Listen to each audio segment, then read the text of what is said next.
ख्वातीन व हज़रात, मैं हूँ शाहिद मुस्तफ़ा कोराई।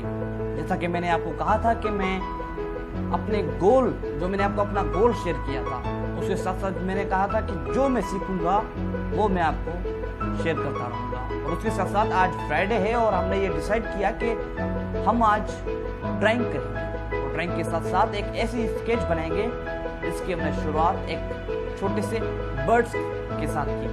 उम्मीद है कि वो आपको बहुत पसंद आएगा। आज हम आपको सिखाएंगे कि 2 मिनट में बर्ड्स कैसे तैयार होते हैं। How to draw in 2 minutes bird.